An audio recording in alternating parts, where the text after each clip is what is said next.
Videos में हमने सीखा था कि टेबल किस तरह इंसर्ट करनी है, किस तरह उसे डिज़ाइन करना है। ये सारे फीचर्स हमने कल की वीडियोस में और सिखाए थे। और आज की इस वीडियो में हम बात करने वाले हैं इस लेआउट के बारे में। तो स्टूडेंट देखिए, यहाँ पे मैंने एक टेबल बनाई हुई है। अगर इस टेबल के अंदर मुझे कहीं पर भी कोई कॉलम इंसर्ट करने की या डिलीट करने की या रो इंसर्ट करने की या रो डिलीट करने की आवश्यकता पड़ जाती है तो स्टूडेंट मैं यहाँ पर डिलीट या इंसर्ट के ऑप्शन यूज करूंगा। तो मैं इस वीडियो में सबसे पहले लेआउट के अंदर रोज एंड कॉलम्स नाम का ग्रुप आपको कवर करा रहा हूँ। तो स्टूडेंट जैसे मान लीजिए यहाँ पे लेटर नेम लिखा हुआ है, लेटर नेम से पहले मैं एक कॉलम यहाँ पे इंसर्ट करना चाहता हूँ सीरियल नंबर के लिए। तो स्टूडेंट मैं यहाँ पे इंसर्ट लेफ्ट को क्लिक करूंगा क्योंकि मुझे लेटर नेम के लेफ्ट साइड कॉलम चाहिए। तो यहाँ मैं लेफ्ट को क्लिक करूंगा तो देखेंगे आप यहाँ पे एक कॉलम बढ़ गया है। अगर इसी तरह स्टूडेंट मैं यहाँ पर राइट साइड को क्लिक करता हूँ इंसर्ट राइट तो देखेंगे लेटर नेम के राइट में एक कॉलम बढ़ गया है। अगर स्टूडेंट मैं इसे डिलीट करना चाहता हूँ तो डिलीट में जाकर के कॉलम को क्लिक करेंगे डिलीट कॉलम और इस तरह से कॉलम डिलीट हो जाएगा। अगर मैं चाहता हूँ कि मुझे इस लेटर नेम के नीचे एक रो बढ़ानी है तो इंसर्ट बिलो को क्लिक करेंगे, इस तरह से इसके नीचे एक रो बढ़ जाएगी। एक और बार देखिए, इस तरह से आप बढ़ा सकते हैं। अगर आप चाहते हो कि लेटर नेम से ऊपर बढ़ानी है तो इंसर्ट एबव करेंगे, इस तरह से इसके ऊपर बढ़ती जाएंगी। तो आप इस तरह से रो ऊपर भी बढ़ा सकते हैं, रो नीचे भी बढ़ा सकते हैं, कॉलम लेफ्ट बढ़ा सकते हैं, कॉलम राइट बढ़ा सकते हैं। अगर स्टूडेंट मुझे ये तीनों रो डिलीट करनी है तो तीनों को एक साथ सेलेक्ट कीजिए और डिलीट में जाके डिलीट रो को क्लिक कीजिए। अगर आप इस टेबल को डिलीट करना चाहते हैं तो डिलीट में डिलीट टेबल को क्लिक कीजिए और इस तरह से आप टेबल को भी डिलीट कर सकते हैं। तो मैं दोबारा से टेबल इंसर्ट करता हूं। इंसर्ट को क्लिक किया, टेबल को क्लिक किया और इंसर्ट टेबल को क्लिक किया और यहां पर लिखा मुझे टेबल चाहिए 5x5 ओके। और इस तरह से हमारी दोबारा से टेबल इंसर्ट हो गई है। फिर से हम लेआउट पर आते हैं। अब आगे देखते हैं मर्ज ग्रुप के ऑप्शंस। स्टूडेंट मैं चाहता हूं कि ये जो ऊपर की पूरी रो है इसको एक किया जाए तो मर्ज सेल करने पर और ये जो अलग अलग 5 कॉलम हैं ये एक हो जाएगा। ये देखिए इस तरह से। फिर मैं इसको थोड़ा बड़ा कर सकता हूं और इसके अंदर कोई भी अपनी टेबल का टाइटल लिख सकता हूं। इस तरह से कि मैं यहाँ पे लिखना चाहूँ कोई भी टाइटल, किसी भी कॉलेज स्कूल का नाम, कुछ भी XYZ। जैसे देखिए यहाँ पे मैं लिख रहा हूँ स्टूडेंट रजिस्टर 2018-19 और इसको मैं कर देता हूँ स्टूडेंट यहाँ से सेंटर और इसको यहाँ से थोड़ा सा बोल्ड, थोड़ा सा बड़ा, इस तरह से देखिए। और अब इसके अंदर हम यहाँ पर फीड करेंगे स्टूडेंट नेम, फादर नेम। बाद में हम टैब बटन फिर प्रेस करेंगे और यहाँ पे लिखेंगे एड्रेस और यहाँ पे लिखेंगे मोबाइल नंबर, यहाँ पर लिखेंगे कोड्स। इस तरह से हम इस टेबल को यहाँ पर डिजाइन कर पाएंगे। उसके बाद स्टूडेंट मैं यहाँ पर और भी रो इंसर्ट कर लेता हूँ। आगे के ऑप्शंस देखिए, यहाँ एक ऑप्शन है स्टूडेंट स्प्लिट टेबल। अगर मैं चाहता हूँ कि मेरी टेबल यहाँ से 2 पार्ट में विभाजित हो जाए तो स्प्लिट टेबल को क्लिक करने पर ये टेबल एक अलग हो जाएगी और ये टेबल एक अलग हो जाएगी। अब अगर मैं ये चाहता हूं कि जो मेरी टेबल अलग हो गई है तो इसको एक ही किया जाए तो ये जो ब्लैंक जगह है इसको क्लिक करेंगे स्टूडेंट और यहाँ पर प्रेस करेंगे डिलीट। इस तरह से ये टेबल वापस जुड़ भी जाएगी। इस तरह से हम यहाँ पर यूज कर सकते हैं स्प्लिट टेबल।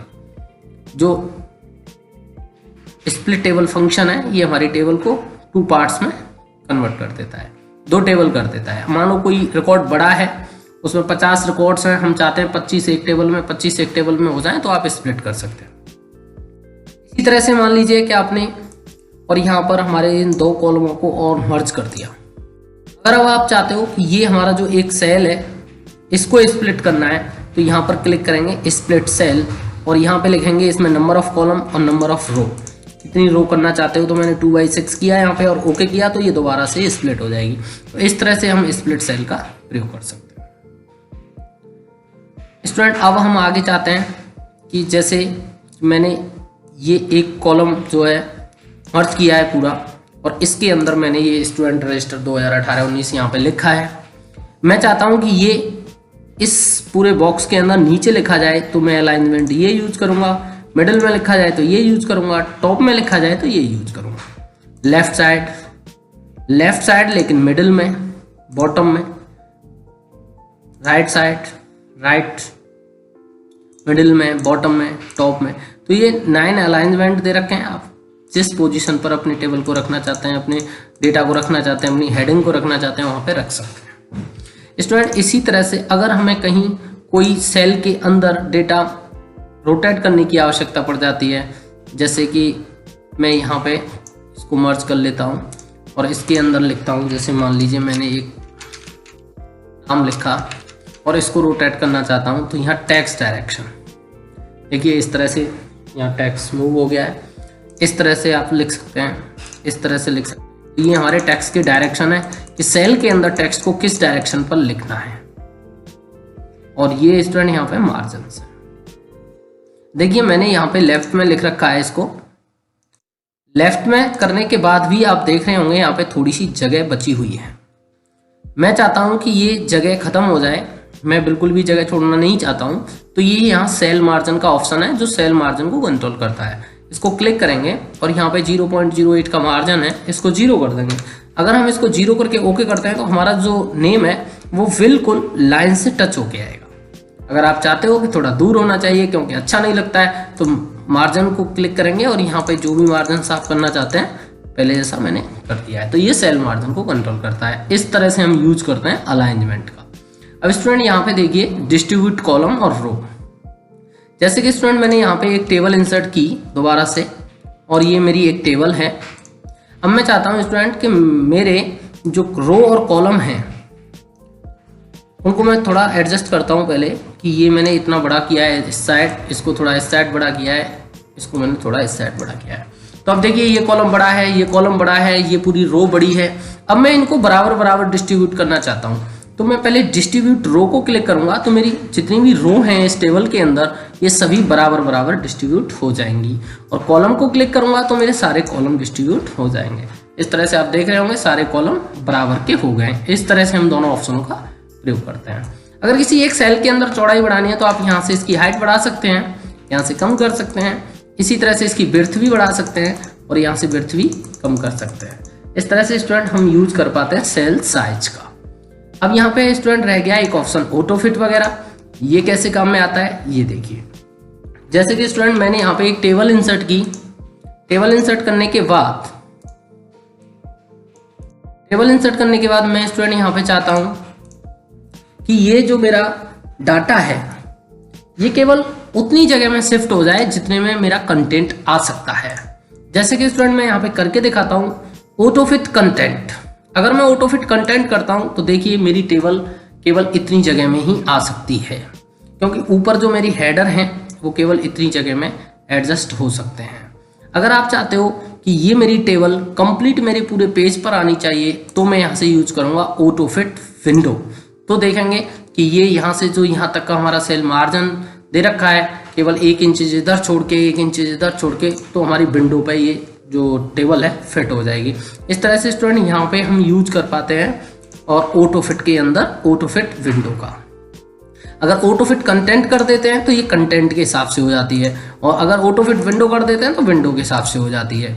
इसी तरह से यहाँ पे लास्ट ऑप्शन है फिक्स कॉलम विड्थ का। अगर हम इसको भी यूज करते हैं, ठीक है, तो ये कॉलम विड्थ के अकॉर्डिंग सेट हो जाती है। लेकिन ये वाला जो ऑप्शन है स्टूडेंट ये बहुत कम काम में आता है। या तो आप यूज कर पाएंगे ऑटो फिट कंटेंट और या यूज करेंगे ऑटो फिट विंडो। इस तरह से आप ये 2 ऑप्शन यहाँ पे यूज करना, और ये हाइट विड्थ यहाँ पे एडजस्ट कर सकते हैं। किसी भी रो की हाइट बढ़ानी है कम करनी है, इस तरह से विड्थ बढ़ानी है कम करनी है कॉलम की, इस तरह से, या ये ऑटो फिट डिस्ट्रीब्यूट कर सकते हैं। तो इस तरह से स्टूडेंट आज की इस वीडियो में हमने कवर किया है रोज एंड कॉलम का ग्रुप, जिसमें डिलीट करना, इंसर्ट करना, मर्ज किया है, सेल साइज किया है, डिस्ट्रीब्यूट वगैरह किया है, अलाइनमेंट वगैरह किया है। यहाँ पे स्टूडेंट एक और ऑप्शन है यहाँ पे ड्रॉ। ये देखिए कि अगर हमें यहाँ पर टेबल के अंदर और हमें थोड़ा सा कस्टम टेबल करना है, जैसे कि मान लीजिए मैं यहाँ पे एक टेबल इंसर्ट करता हूँ पहले, जैसे कि मैंने ये टेबल एक इंसर्ट की है दूसरी, इस टेबल में मुझे थोड़ा कस्टम करना है। जैसे कि ड्रॉ टेबल को क्लिक करो, उसके बाद देखिए यहाँ पे पेंसिल का साइन आ गया है। इस तरह से आप कोई भी लाइन और इसमें डाल सकते हो बीच में, इस तरह से आप यहाँ डाल सकते हो, इस तरह से यहाँ डाल सकते हो। तो ये स्टूडेंट ड्रॉ टेबल का ऑप्शन एक तरह से बॉर्डर भी अप्लाई करता है, नई टेबल भी बना देता है। इस तरह से हम यहाँ पे नई टेबल भी इंसर्ट कर सकते हैं। अगर हम इरेज करना चाहते हैं तो इरेजर लेकर के इस तरह से हम इसको इरेज भी कर सकते हैं।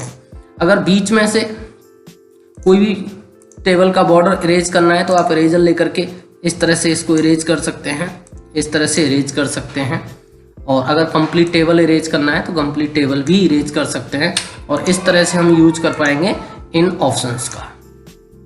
तो स्टूडेंट इस वीडियो में केवल बस इतना ही। और अगर आपको ये वीडियो हमारा अच्छा लगा हो तो हमारी वीडियोस को लाइक कीजिएगा। अगर आप हमारे चैनल पर नए हैं तो हमारे चैनल को सब्सक्राइब कीजिएगा और अगली वीडियो का नोटिफिकेशन पाने के लिए बेल आइकन को प्रेस कीजिएगा।